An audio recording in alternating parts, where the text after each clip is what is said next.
Hi, I'm Melissa Mickelson, and you're listening to my interview with Elaine Goodman on gogoodman.com.au. I read you were raised in various Air Force bases. Did a lot of the pilots play music in their downtime?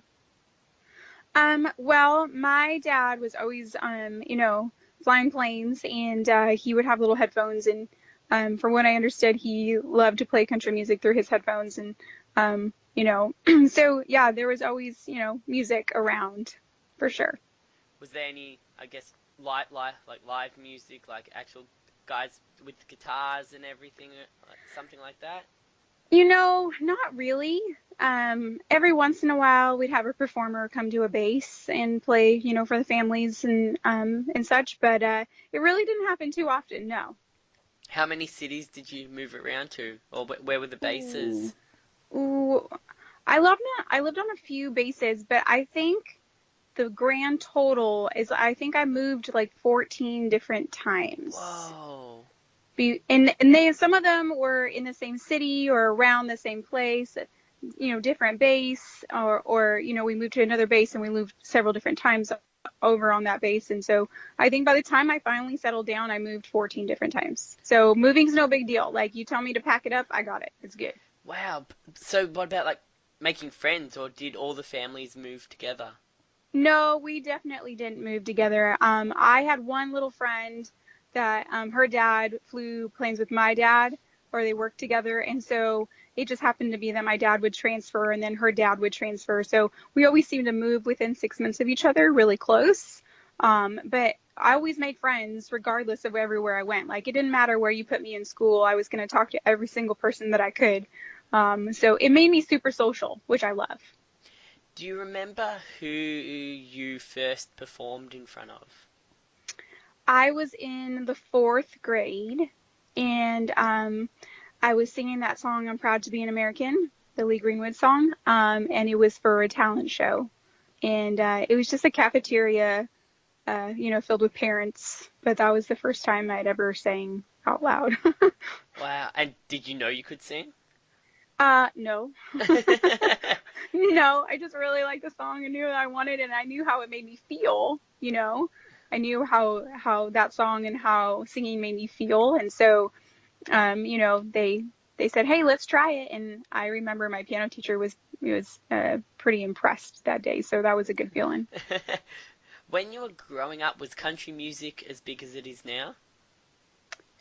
No. Well, yes and no. To me, it was always big, but I had friends who listened to lots of other, kinds of music, and so for me, growing up, I can be like, oh, I remember the song from the fifth grade, or I remember the song from the sixth grade, because those are the songs that define my life. So to me, it was always big. To everybody else, it might have been, not as awesome. So why country music? I love country music because it tells a story. It can tell you a story from beginning to end. And I love it when songs paint pictures and give you you can close your eyes and just really imagine what's going on. And when it paints emotions, not a lot of songs on the radio or in other genres can paint emotions like country music does. So I've always loved that because I've always been a very visual person. So it's really nice to be able to see songs come to life in my own little brain. Did moving around constantly kind of bring out your emotions more than you expected? Um, I would say yes, and at the same time, I would say no because I was very used to like, hey, I don't want to be friends with you. Be quiet, stop talking to me. And I'm like, hey, how's it going? What are you doing? You want to be friends, huh? You want to And be friends, so huh? Huh? Huh? You yeah, want to yeah, be yeah, friends? yeah, you want to be friends? And so I was always that way. So I was used to being rejected, I guess. I don't know if you want to call it that. But and emotionally, I was always attached to every place we lived. So it's always a little bit sad to see that last place go. But I don't live in the past too much. So I was like, cool, moving on. Where are we going next? So when you started writing music, did any of those emotions come back up, or was it just that's the past, let's move on to other stuff and let's write what's current? You know, um, I try to write what's current. Mainly, I do have some things that I've you know put in words from the past, and I find that it's more difficult than I thought it would be, to bring up some past emotions, to bring up past feelings or past stories. And I want to do them justice. So I don't tend to write a lot about the past because, it's the past. So I try to write more current. It's not that I haven't, I just try to write current. From what I know about country music, most country singers are inseparable from their guitar. Now, the videos I've watched of you don't involve playing a Mm. guitar. Do you play? I do. But here's the thing. Here's the thing. I picked up the guitar maybe like a year and a half ago, and I self-taught myself. Wow. So, and that's why, in my eyes, I'm not awesome at it. So I don't put it out there for everybody to see how terrible I actually am. I'm sure that everybody's really sweet and understanding, but for me, it's a higher level of wanting to get better before I put it out there. I have enough guitar skills that I self-taught myself to, get some basic chords to a song and a melody and get things going.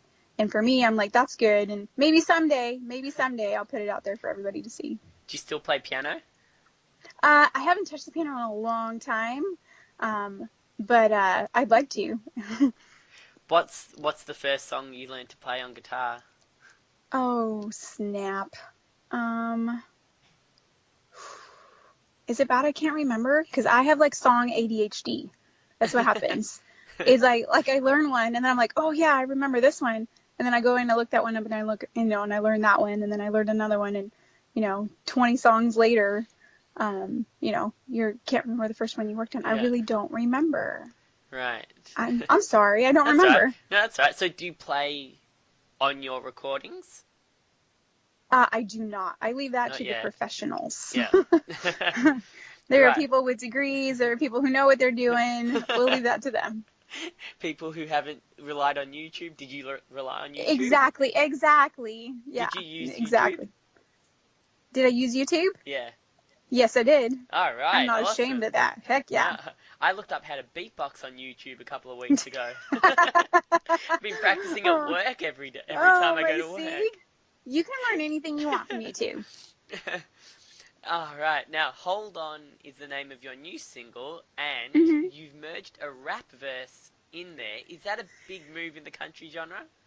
I would say yes. I took a risk, clearly. It's kind of cool. And I was, it's very different for me because I love traditional country music and you know, I love the blues and I love a lot of genres. And I thought, you know what? This is really my first time releasing something to radio. So I really wanted to kind of shake it up a little bit, by adding in the rap. And that is definitely what happened. The first time you heard the full thing, did you like it? I did. Yeah. I did. I was like, without it, I was like, oh, the song's like meh, meh. And then when they put it in, I was like, oh, okay, it all makes sense now. It's perfect. I like it. It's just like I mean I haven't listened to a lot of country music. I have a bit here and there, but Yeah. I've like because every kind of pop song these days, every kind of collaboration now has like there's like the verse, chorus, rap verse, Right. chorus. Yep. Yeah. And that's like Yep. the set kind of mold of every pop song that comes out. Yes.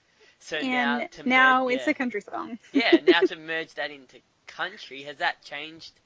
Like, what's the usual mold of a country song? It's more of like a story, I guess, like you said. Yeah, there's definitely a story. You got, verse, chorus, verse, and chorus bridge, and, out if you want to. I don't know. When I write, I sit down and I was like, maybe I don't want to follow this ABC mold. Maybe I want to do it different. Maybe I want to start off with something, that doesn't sound so, like a chorus. But yeah, there's a definite way that songs tend to go. What's the key to writing a memorable country song? You mentioned before it's about the story, but Right. is is it as well as the beat, or is it the sound, or is it the lyrics? The I message is obviously important. How do you write the story, and how do you put a whole story into maybe 3 or 4 minutes? I would say that the best thing about writing a country song is that it's relatable. We all want to feel those feelings. We all want to relate to that song. We all want to relate to that person who's singing that song. Be like, oh yeah, dude, I totally know what you're talking about. I completely agree. And that's what I love about writing country music is that you want to make things relatable. You want to make them about real life. And sometimes it's really hard to put a whole story in 3.5 minutes, or in my case, I think it's like 2 minutes and 45 seconds sometimes.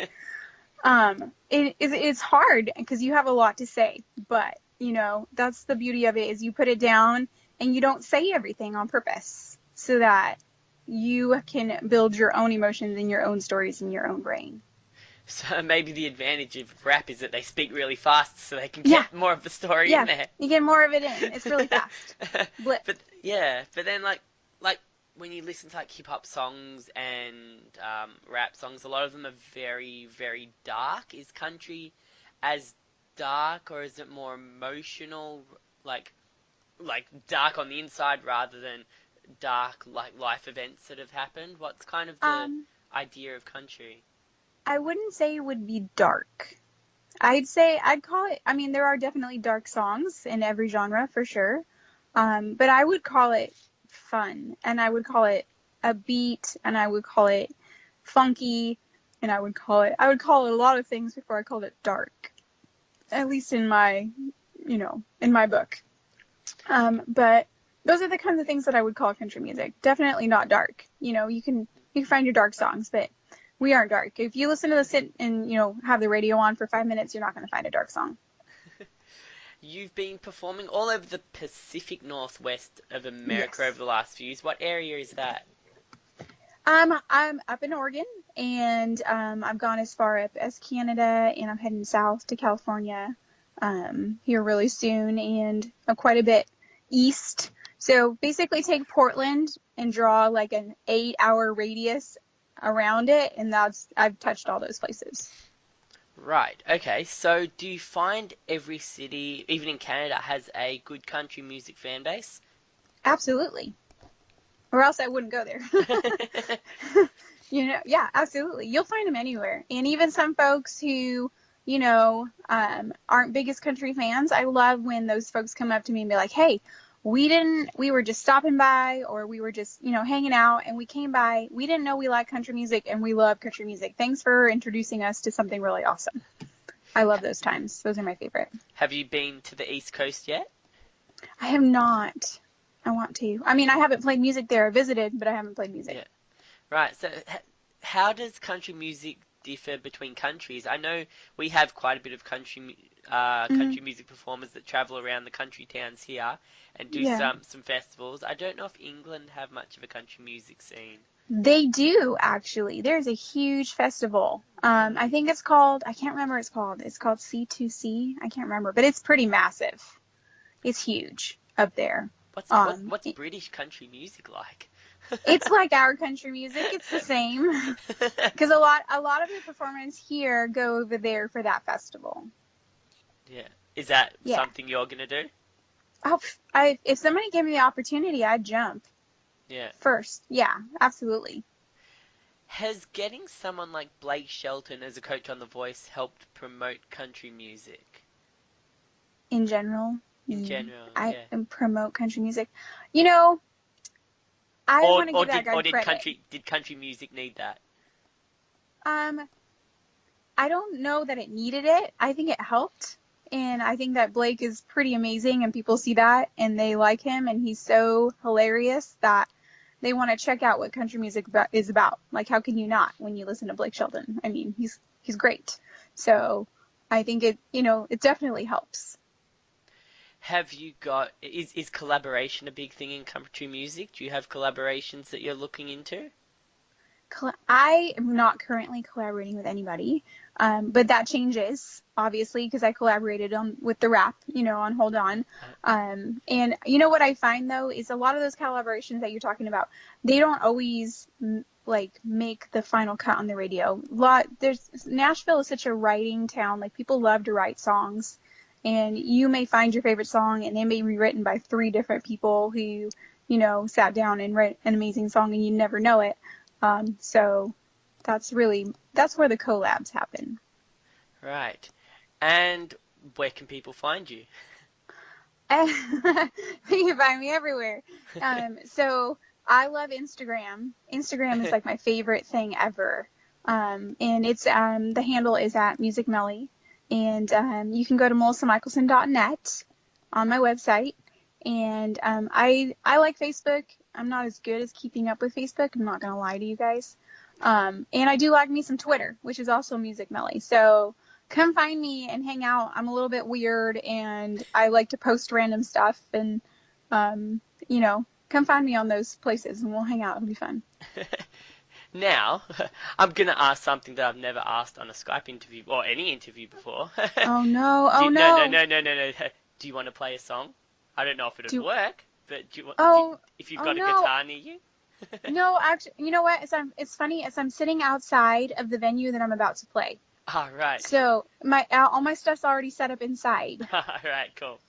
No, that's fine. That's fine. Next Next time time. I'll you know what? You can be the first one to hear my terrible guitar skills. How's that? Brilliant. Deal. Let's do Deal. it. I would Done. love that. We'll All shake right. on it. That's good, Melissa. Thank you very much for chatting to me today. Good luck with your gig. And And I'm sure we're going to have to chat again because I want to yeah, hear your terrible guitar skills. yeah, absolutely. Thank you so much for having me.